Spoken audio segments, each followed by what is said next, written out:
Assalamualaikum warahmatullahi wabarakatuh. Perkenalkan, nama saya Yazki Farhan dengan NIM 230602032.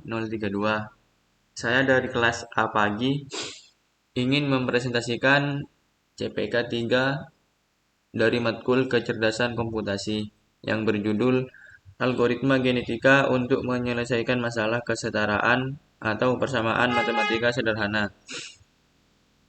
Oke, yang pertama, perhitungan numerik langkah demi langkah algoritma genetika untuk menyelesaikan masalah persamaan matematika sederhana. Yang kedua, terdapat persamaan A plus 2B plus 3C plus 4D sama dengan 30. Maka akan digunakan algoritma genetika untuk mencari nilai A, B, C, dan D yang memenuhi persamaan di atas. Langkah pertama, kita harus merumuskannya supaya fungsi objektifnya bisa diselesaikan dengan metode algoritma genetika. Untuk soal ini, tujuannya adalah meminimalkan nilai fungsi fx menjadi fx sama dengan a plus 2b plus 3c plus 4d min 30. Untuk mempercepat komputasi, kita dapat membatasi nilai a, b, c, dan d antara 0 sampai 30. Langkah 1, inisialisasi. Tentukan jumlah kromosom dalam suatu populasi adalah 6. Maka kita membangkitkan nilai acak gen A, B, C, dan D untuk 6 kromosom. Min Fx sama dengan A plus 2B plus 3C plus 4D min 30. Kromosom 1, A, B, C, D, 12, 5, 23, 8. Kromosom 2, 2, 21, 18, 3. Kromosom 3, 10, 4, 13, 14. Kromosom 4, 20, 1, 10, 6. Kromosom 5, 1, 4, 13, 14. Kromosom 6, 20, 5, 17, 1. Langkah 2, evaluasi. Menghitung nilai fungsi objektifnya untuk setiap kromosom yang dihasilkan pada langkah inisialisasi. F OBJ 1 ABS 12 2 kali 5 12 plus 2 kali 5 plus 3 kali 23 plus 4 kali 8 min 30, hasilnya 93. Yang kedua, 2 plus 2 kali 21 plus 3 kali 18 plus 4 kali 3 min 30, hasilnya 80. Yang ketiga, 10 plus 2 plus 10 plus 2 kali 4 plus 3 kali 13 plus 4 kali 14 min 30, hasilnya 83. Yang keempat, 20 plus 2 kali 1 plus 3 kali 10 plus 4 kali 6 min 30, hasilnya 46. Yang kelima, 1 plus 2 kali 4 plus 3 kali 13 plus 4 kali 14 min 30, hasilnya 94. Yang keenam, 20 plus 2 kali 5 plus 3 kali 17 plus 4 kali 1 min 30, hasilnya 55. Lanjut ke langkah 3, yaitu seleksi. Kromosom yang paling cocok mempunyai kemungkinan lebih tinggi untuk dipilih pada generasi berikutnya. Untuk menghitung probabilitas fitness, kita harus menghitung fitness setiap kromosom. Untuk menghindari masalah pembagian dengan 0, nilai F OBJ ditambah 1. Fitness 1 hasilnya 0,0106. Fitness 2 0,0123. Fitness 3 0,0119.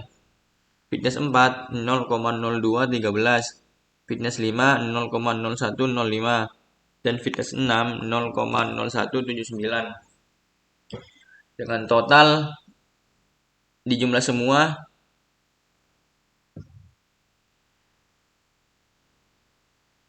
peluang setiap kromosom dirumuskan dengan PI sama dengan fitness I per total. P1 hasilnya 0,1254, P2 hasilnya 0,1456, P3 hasilnya 0,1408, P4 hasilnya 0,2521, P5 hasilnya 0,1243, dan P6 hasilnya 0,2118. Dari peluang di atas terlihat bahwa kromosom 4 mempunyai fitness paling tinggi. Kromosom ini mempunyai peluang paling tinggi untuk dipilih sebagai kromosom generasi berikutnya. Untuk proses seleksinya, kita menggunakan roulette wheel. Untuk itu, kita harus menghitung nilai probabilitas kumulatif, di mana hasilnya C1 0,1254, C2 0,27110, C3 0,4118, C4 0,6639, C5 0,7882, dan C6 1,0. Setelah menghitung peluang kumulatif, maka proses seleksi dengan menggunakan roulette wheel dapat dilakukan. Prosesnya menghasilkan bilangan acak R pada rentan 0 sampai 1 sebagai berikut. R1 0,201, R2 0,284, R3 0,099, R4 0,822, R5 0,398, dan R6 0,501. Di sini bisa dilihat garisnya. Jika bilangan acak RI lebih besar dari CI dan lebih kecil dari C2, maka pilihlah kromosom 2 sebagai kromosom pada populasi baru untuk generasi berikutnya. Bisa dilihat di sini kromosom baru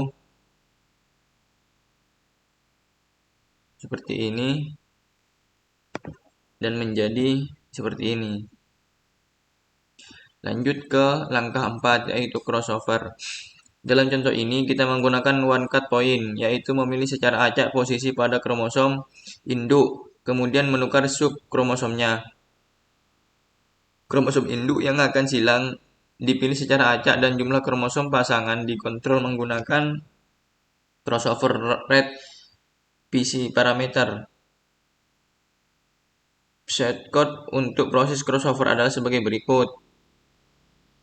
Nah, ini bisa dilihat untuk set code-nya. Lanjut, kromosom K akan terpilih sebagai induk jika RK lebih kecil dari PC. Misalkan kita menetapkan bahwa tingkat persilangan adalah 25%. Maka nomor kromosom K akan dipilih untuk persilangan jika nilai yang dihasilkan secara acak untuk kromosom K di bawah 0,25.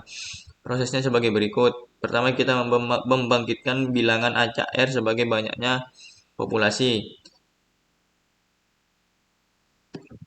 Maaf, untuk di sini saya salah nulis, di mana R-nya itu ada R1, 2, 3, 4, 5, dan 6. Dan untuk hasilnya R1 0,191, R2 0,259, R3 0,760, R4 0,006, R5 0,159, dan R6 0,340. Untuk bilangan acak R di atas, induknya adalah kromosom 1, kromosom 4, dan kromosom 5 akan dipilih untuk disilangkan. Setelah melakukan seleksi kromosom, proses selanjutnya adalah menentukan posisi titik persilangan. Hal ini dilakukan dengan menghasilkan angka acak antara 1 hingga panjang kromosom kurang 1. Dalam hal ini, bilangan acak yang dihasilkan harus antara 1 dan 3.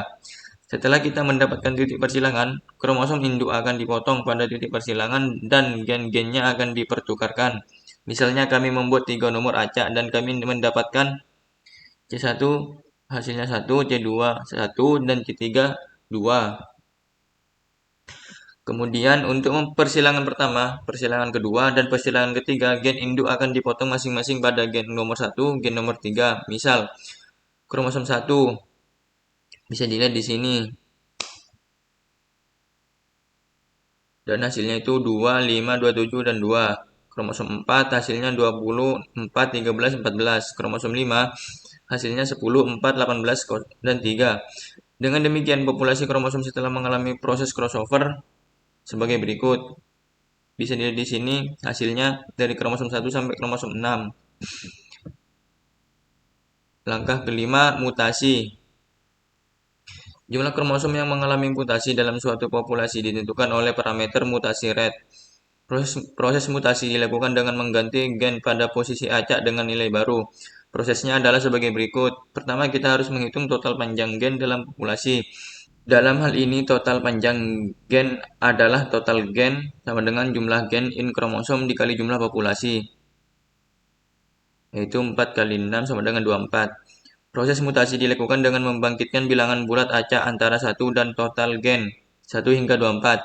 Jika bilangan acak yang dihasilkan lebih kecil dari variabel tingkat mutasi, maka ditandai posisi dengan gen dalam kromosom. Misalkan kita mendefinisikan PM 10% diharapkan 10% 0,1 dari total gen dalam populasi yang akan bermutasi. Bisa dilihat jumlah mutasinya. Misalkan pembangkitan bilangan acak menghasilkan 12 dan 8, maka kromosom yang mengalami mutasi adalah kromosom nomor 3, gen nomor 4, dan kromosom nomor 5, gen nomor 2. Nilai gen yang bermutasi pada titik mutasi diganti dengan bilangan acak antara 0 sampai 30. Misalkan bilangan acak yang dihasilkan adalah 2 dan 5, maka komposisi kromosom setelah mutasi adalah kromosom 1, 2, 5, 17, 1, kromosom 2, 10, 4, 13, 14, kromosom 3, 12, 5, 2, 3, 2, kromosom 4, 20, 4, 13, 14, kromosom 5, 10, 5, 18, 3, kromosom 6, 20, 1, 10, 6. Menyelesaikan proses mutasi, maka kita memiliki satu iterasi atau satu generasi dari algoritma genetika. Sekarang kita dapat mengevaluasi fungsi tujuan setelah satu generasi. Bisa dilihat kromosom 1, FOBJ1-nya itu hasilnya 37.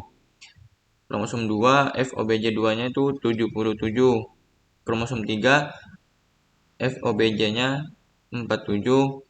Kromosom 4, FOBJ-nya 93. Kromosom 5, FOBJ-nya 56 dan kromosom 6, FOBJ-nya 26.